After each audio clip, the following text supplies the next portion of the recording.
அன்பர்களே, மக்களின் மனக்குரலாக நான் நேற்று எடப்பாடியார் அவர்கள் மாவட்ட செயலாளர்களை கூட்டி ஒரு கூட்டத்தை நடத்தி இருக்கிறார். அந்த கூட்டத்திலே கத்தி இருக்கிறார், கதறி இருக்கிறார், கண்ணீர் விட்டு இருக்கிறார். என்ன? கட்சி செயலாளர்கள், மாவட்ட செயலாளர்கள் யாருமே ஒரு முழு மனதோடு, முழு அர்ப்பணிப்போடு தேர்தலில் பணியாற்றவில்லை. கட்சி நிர்வாகிகளே சுணக்கமாக இருந்து விட்டீர்கள். கட்சி நிர்வாகிகளே கொடுத்த பணத்தை வாக்காளர்களுக்கு கொடுக்காமல் நீங்களே எடுத்துக் கொண்டீர்கள். என்னை ஏமாற்றி விட்டீர்கள். எனக்கு துரோகம் செய்து விட்டீர்கள். எம்ஜிஆர் இருந்த போது, ஜெயலலிதா இருந்த போது எப்படியெல்லாம் நீங்கள் கட்சி பணி ஆற்றினீர்கள். திமுகவை எதிரியாக நினைத்து களம் கண்டீர்கள். ஆனால் இந்த தேர்தலில் அந்த வேகம் இல்லை, அந்த உத்வேகம் இல்லை, அந்த உற்சாகம் இல்லை, அந்த வெறி இல்லை, ஆர்வம் இல்லை. ஏன்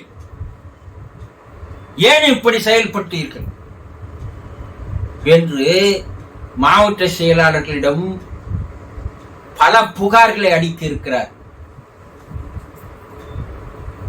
மக்கள் என்ன கேட்கிறார்கள் என்றால், இவர் என்ன எம்ஜிஆரா, இல்லை இவர் ஜெயலலிதாவா? இவர் என்ன நினைத்துக் கொண்டிருக்கிறார்? இவர் எம்ஜிஆர் மாதிரி ஜெயலலிதா மாதிரி ஒரு கற்பனை பண்ணிக்கொண்டு இவருக்கு பயந்து மாவட்ட செயலாளர்கள், கட்சி நிர்வாகிகள் எல்லாம் செயல்படுவார்கள் என்று நினைத்துக் கொண்டிருக்கிறாரா? அவர்களுக்கு இருந்த அந்த பர்சனாலிட்டி இவருக்கு கிடையாது. ஏதோ சசிகலாவால் 4 வருஷம் முதலமைச்சராக இருந்தது ஒரு குருட்டு தசை, ஒரு குருட்டு அதிர்ஷ்டம், வேறு ஒன்றும் அல்ல. ஆனால் இவர் முதலமைச்சரான பிற்பாடு நடந்த தேர்தலில் எல்லாம் தோல்வியை நோக்கியே தான் வந்து கொண்டிருக்கிறது தவிர வெற்றி முகம் கிடையாது. காரணம், அதற்குண்டான ஆளுமை, திறமை, அறிவு கூர்மை எதுவுமே இவரிடம் கிடையாது. மாவட்ட செயலாளர்கள் என்ன சொல்கிறார்கள் என்றால், நீங்கள் புது நிர்வாகிகளை, புதுசாக இருக்கின்ற கட்சிக்கு பிரபலம் இல்லாதவர்களை வேட்பாளர்களாக நிறுத்தியது தவறு என்று ஒரு சிலர் கூறியிருக்கிறார். அதுக்கு என்ன சொல்லி இருக்கிறார் தெரியுமா? எம்ஜிஆர் தொண்டர்கள் எல்லாம் வயசாகி போய்விட்டது, கிழவன ஆயிட்டாங்க, கல்வி ஆயிட்டாங்க. அவங்களெல்லாம் இனிமேல் தேர்தலில் வந்து நிற்க வைக்க முடியாது, அவங்களால வேலை செய்ய முடியாது, அவங்களால வாக்கு சேகரிக்க முடியாது. ஜெயலலிதா ஆரம்ப காலத்தில் இருந்த தொண்டர்கள் சோம்பேறிகள் ஆகிவிட்டார்கள். அதனால் புதிய வேட்பாளர்களை நான் நிறுத்தினேன் என்று அதிமுக தொண்டர்களை அடியோடு சவக்குழியில் வைத்து விட்டார். அன்றைய எம்ஜிஆர் தொண்டர்கள் இல்லை என்றால் இன்றைய அதிமுக கிடைக்காது, இருக்காது, நிலைத்திருக்காது. இவர் முதலமைச்சராக ஆகியிருக்க முடியாது. எவ்வளவு கேவலமாக எம்ஜிஆர் தொண்டர்களை பேசுகிறார். அது எம்ஜிஆரையே பேசியது போல அல்லவா? ஜெயலலிதாவின் ஆரம்ப கால தொண்டர்கள் சோம்பேறிகள் என்றால் இவர் எப்படி அமைச்சராக இருந்தார் அந்த காலத்தில்?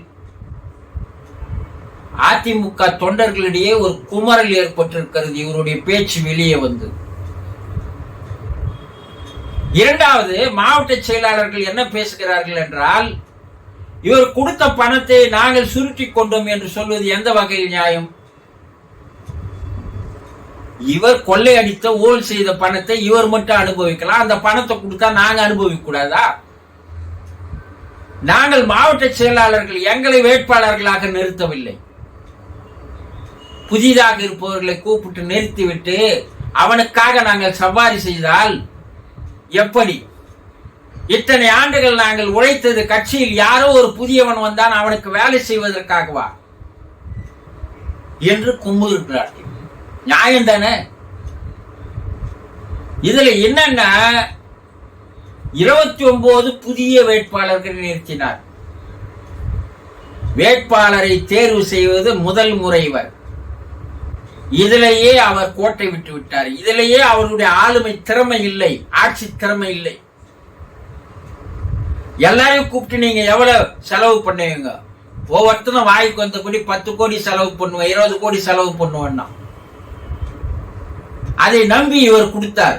ஒன்னு, புதிய வேட்பாளர்கள், கட்சி நிர்வாகிகள், கட்சி தொண்டர்கள் செயல்படவில்லை என்பதற்கு காரணம் புதிய வேட்பாளர்கள். இரண்டாவது, புதிய வேட்பாளர்கள் பணமே இறக்கவில்லை. 1 கோடி 2 கோடி கூட செலவு செய்யவில்லை. பணம் இல்லாமல் கட்சி தொண்டர்கள் எப்படி வேலை செய்வார்கள்? நிர்வாகிகள் எப்படி செய்வார்கள்? பூத் கமிட்டிகளுக்கு பணம் தரவில்லை பல வேட்பாளர்கள்.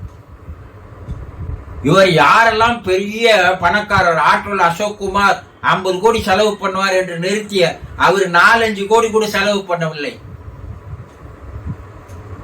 ராமேஸ்வரம் தொகுதி வேட்பாளர் பெரிய பணக்காரர் என்றால் அவர் 2 கோடி கூட செலவு பண்ணல. பூத் கமிட்டிக்கு பணம் தராததால் பல பூத் கமிட்டிகளில் ஏஜென்ட்களே இல்லாது போய்விட்டார்கள். பல கட்சி நிர்வாகிகள் விலை போய்விட்டீர்கள் என்றால் அவர்கள் என்ன சொல்கிறார்? காலம் முழுவதும் நாங்க உங்களுக்கு கஷ்டப்பட்டு இருந்தா எங்களுக்கு எதுவும் இல்லை, எங்களுக்கு இது ஒரு ஆப்பர்ச்சுனிட்டி. வேற வேட்பாளர்கள் எங்களுக்கு பணம் தந்தார்கள், லட்சக்கணக்கில் தந்தார்கள். இவர் தரப்போகிறாரா? அதனால வாங்கி கொண்டோம். புதிய வேட்பாளரை வெற்றி பெற வைக்கின்ற நிலைமை தொகுதியில் இல்லை. தொகுதி நிலவரம் எல்லாம் பார்த்தோமையானால் அதிமுக தொண்டர்கள் முன்பு போல வேலை செய்யவில்லை. பல சட்டமன்ற தொகுதிகளுக்கு வேட்பாளர்களே போகவில்லை. பல சட்டமன்ற தொகுதிகளில் பணமே தரவில்லை. இதெல்லாம் எடுத்து கூறியிருக்கிறார்கள். அதற்கு அவர், நான் வைத்த வேட்பாளர்களை நீங்கள் வேலை செய்ய வேண்டும் என்றால் அப்ப மூத்த நிர்வாகிகள் இருந்து என்ன பயன்? அப்ப நிர்வாகிகள் எல்லாம் எம்ஜிஆர் ஜெயலலிதாவில் கண்ணாசைவிற்கு பயப்படுவதற்கு. அதனால அவர்கள் அட போயா பார்க்கலாம். இவர் பணம் கொடுத்துதான் மாவட்ட செயலாளர்களையும் பொதுக்குழு உறுப்பினர்களும் பணம் கொடுத்துதான் இவர் பொதுச் செயலாளர் ஆனாரே தவிர இவரை எப்படி தேர்ந்தெடுத்தார்கள்? இப்போது பணம் கொடுத்தாதான் அவன் வேலை செய்வான். எம்ஜிஆர் காலத்தில், ஜெயலலிதா காலத்தில் பொதுக்குழு உறுப்பினர்கள் சேர்ந்தால் ஒரு மனதாக எதையும் எதிர்பார்க்காமல் பொதுச் செயலாளரை தேர்ந்தெடுத்தார்கள். இவர் அதை என்ன பண்ணிட்டாரு? ஒவ்வொருத்தருக்கு பணம் கொடுத்து என்னை பொதுச் செயலாளர் ஆக்குங்கள் என்று பணத்தால் விலை பேசி வாங்கும் போது இப்ப அவர்கள் என்ன நினைக்கிறார்கள்? அப்ப பணம் கொடுத்தீங்கல்ல, இப்ப தேர்தலுக்கு பணம் கொடுங்க. எங்களை வேட்பாளராக நிறுத்தவே இல்லை, ஆனா பணத்தையாவது எங்களுக்கு கொடுங்க. அண்ணா அதிகம் நிர்வாகிகளிடம் தராமல் தன்னுடைய பையனின் மூலமாக பணம் டிஸ்ட்ரிபியூட் நடத்தப்பட்டது. அப்ப மூத்த நிர்வாகிகள் என்ன கேட்கிறார்கள்? அப்ப எங்களை நீங்க நம்பல இல்ல, அப்ப நாங்க ஏன் வேலை செய்யணும்? உங்க பையனே வேலை செய்வார் என்று ஒதுங்கி கொண்டார்கள். இதுதான் எல்லா தொகுதியிலும் இருக்கின்ற நிலவரங்கள். இவர் நினைத்த கனவு எல்லாம் நிறைவேறாது. இரண்டாவது, தேர்தல் நேரத்தில் பிஜேபியை எதிர்த்து பேசவே இல்லை, மோடியை எதிர்த்து பேசவே இல்லை, அமித்ஷாவை எதிர்த்து பேசவே இல்லை. அப்போ ஓட்டு போடுகின்ற அதிமுக தொண்டர்கள் கூட இவரை நம்பி ஓட்டு போட்டோம்னா இவர் மறுபடியும் பிஜேபிக்கு போடுவாரு. இவருக்கு ஏயா ஓட்டு போடணும்? திமுக காரன் எங்களுக்கு 500 ரூபாய் கொடுத்தா நாங்க அவங்களுக்கே ஓட்டு போட்டுக்கிறோம். நாங்க எம்ஜிஆர் ஜெயலலிதா மாதிரி தலைவரை எதிர்பார்த்தோம், இவர் எதிர்பார்த்தது பிரயோஜனம் இல்லை. அதனால 60% அதிமுகவினர் இந்த தேர்தலில் திமுகவுக்கு வாக்களித்திருக்கிறார்கள் என்பதுதான் உண்மை. என்னன்னா, லோக்கல்ல இருக்கிற திமுக நிர்வாகிகள், ஒன்றிய செயலாளர்கள், மாவட்ட செயலாளர்கள், மந்திரிகள், அவர்கள் இன்னும் 2 வருடங்கள் இருக்க போகிறார்கள். அவர்கள் மூலமாக பல காரியங்களை சாதிக்கலாம். இவரோட இருந்து என்னத்தை சாதிக்க முடியும்? இவர் மட்டும் சேர்த்துக்கினாரு, நாங்கெல்லாம் அனாதி ஆயிட்டோம், அதனால எங்களுக்கு ஆப்பர்ச்சுனிட்டி கிடைச்சது, நாங்க வாங்கிக்கணும். இப்படியே அதிமுக நிர்வாகிகள் பேசுகிறார். இவரை எதிர்பார்க்க முடியாது. நாளைக்கு மோடி ஆட்சிக்கு வந்துட்டா மறுபடியும் இவர் போய் சேர்ந்துருவாரு. நம்ம கதி, பண லட்சுமி வாசுக்கது வந்து தட்டிச்சு, நான் வானான்னு விடுவனா வாங்கிக்கினேன். இப்ப 60% அதிமுக வாக்குகள் திமுகவுக்கு மாறி இருக்கிறது என்பதுதான் உண்மை. இவர் ஸ்டடி மைண்ட் கிடையாது. இவரையும் இவருடைய சொத்துக்களையும் பாதுகாத்துக் கொள்வதற்காக தான் இவர் கட்சி பொதுச் செயலாளர் ஆனாரே தவிர கட்சியை வளர்ப்பதற்கல்ல. அதிமுக மூத்த தலைவர்களிடையே இப்போது பெரிய குழப்பம் ஏற்பட்டு இருக்கிறது. இவரை தொடர்ந்து நாம் இவரை பொதுச் செயலாளராக வைத்திருந்தால் நாம் இனி வாழ முடியாது, கட்சியை வளர்க்க முடியாது. தேர்தல் ரிசல்ட் வரட்டும், மூத்த தலைவர்கள் ஒன்று சேர்ந்து வேறொரு குழுவை அமைக்க தயாராகி வருகிறார்கள். எடப்பாடியாரால் அதிமுக அழிய போவது நிச்சயம். அது பிஜேபியிடம் எடுத்து போய் கரைப்பாரா? செய்தாலும் செய்வார் என்று அதிமுக தொண்டர்களே பேசிக்கொள்கிறார். அப்போ எம்ஜிஆர் தொண்டர்களை, ஜெயலலிதா தொண்டர்களை மிக அசிங்கமாக, கேவலமாக, அநாகரிகமாக, அக்கிரமத்தனமாக அவர்கள் எல்லாம் கழவர்கள் ஆகிவிட்டார்கள். அவர்களால் எந்தவித பயனும் இல்லை என்றால் 2 கோடியில் 1.5 கோடி தொண்டர்கள் கழவர்களா என்று தொண்டர்கள் கேள்வி கேட்கிறார்கள். இப்ப கழவர்களாக எங்களை நம்பி இனிமேல் நீங்கள் இருக்காதீர்கள், உங்களை நம்பி நாங்கள் இருக்க போவதில்லை என்று தொண்டர்களும் ஒரு முடிவெடுத்து விட்டார்கள். இதனுடைய எதிரொலிதான் ஓபிஎஸ் அவர்களுக்கு 80% அதிமுகவினர் வாக்களித்திருக்கிறார்கள் என்ற செய்திகள் வெளியே வருகிறது. இனி எடப்பாடியால் கட்சியை நடத்த முடியாது. அவருக்கு யாரும் கட்டுப்பட மாட்டார்கள், பயப்பட மாட்டார்கள். அதே நேரத்தில் அவர்கள் சுதந்திரமாக செயல்படுவார்கள். இவரால் அவர்களை ஒன்றுமே செய்ய முடியாது.